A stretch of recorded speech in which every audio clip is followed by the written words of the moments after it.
Training यात्रियों को उनकी मंजिल तक पहुंचाती हैं।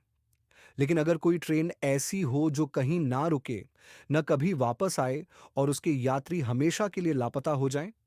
7 जुलाई 1998 को मिडनाइट एक्सप्रेस नाम की एक ट्रेन आखिरी बार देखी गई थी। इसके बाद वह कभी नहीं मिली।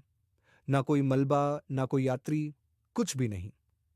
लोगों ने इसे अफवाह माना, लेकिन 4 दोस्तों को इसकी हकीकत का पता चला और वो रात उनकी जिंदगी की आखिरी सही सलामत रात थी।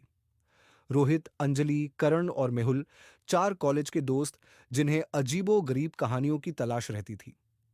एक रात जब वे इंटरनेट पर असली घटनाओं पर रिसर्च कर रहे थे, तब उन्हें मिडनाइट एक्सप्रेस के बारे में पता चला। एक ट्रेन जो गायब हो गई, हंसी मत दिलाओ, मेहुल ने मजाक उड़ाया। लेकिन फिर उन्होंने एक गुप्त फोरम खोज निकाला, जहां कुछ लोगों ने दावा किया कि उन्होंने इस ट्रेन को हर साल एक सुनसान रेलवे स्टेशन पर रात 3 बजे देखा है। अंजलि घबरा गई।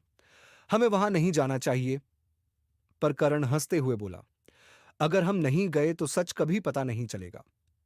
अगली रात वे उस सुनसान रेलवे स्टेशन पहुंचे। रात 2:50 पर चारों स्टेशन पर खड़े थे। चारों ओर बस खामोशी थी। ना हवा चल रही थी, ना कोई आवाज थी।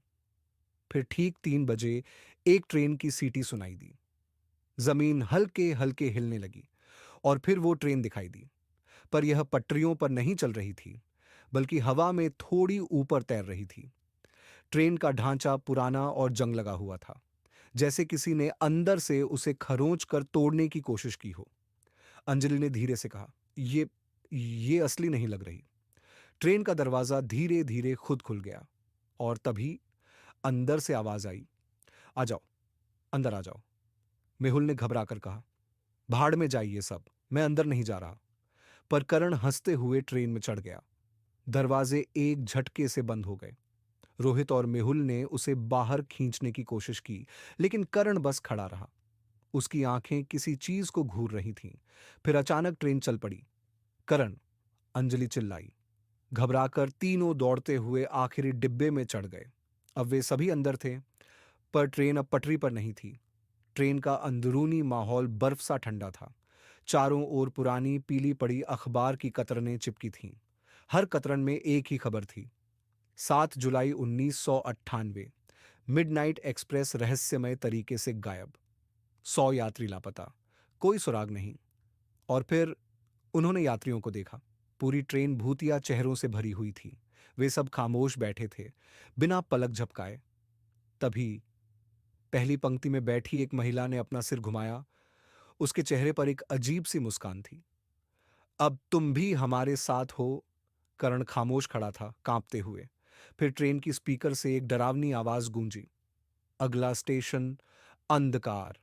और तभी सभी यात्री एक साथ उठ खड़े हुए। उनकी आंखों के अंदर अंधकार था। उनके चेहरे खींचने लगे। वे अब इंसान नहीं थे। ट्रेन की गति तेज हो गई। बाहर अब पटरियां नहीं थीं, बस अंधकार था। मेहुल ने दरवाजा खींचने की कोशिश की, पर वो खुद से बंद हो चुका था। तभी कंडक्टर प्रकट हुआ, एक लंबी डरावनी आकृति जिसके चेहरे पर कोई आंख, नाक या मुंह नहीं था। उसने खून से सने हाथों से टिकट दिखाने का इशारा किया। करण जमीन में धंसने लगा, जैसे ट्रेन उसे निगल रही हो। रोहित ने उसका हाथ पकड़ने की कोशिश की, लेकिन करण गायब हो चुका था। तीनों किसी तरह ट्रेन के आखिरी डिब्बे तक पहुंचे। वहां एक लाल रंग का इमरजेंसी दरवाजा था। उस पर खून से लिखा था, अभी कूदो या हमेशा के लिए रह जाओ। वे बिना सोचे कूद गए।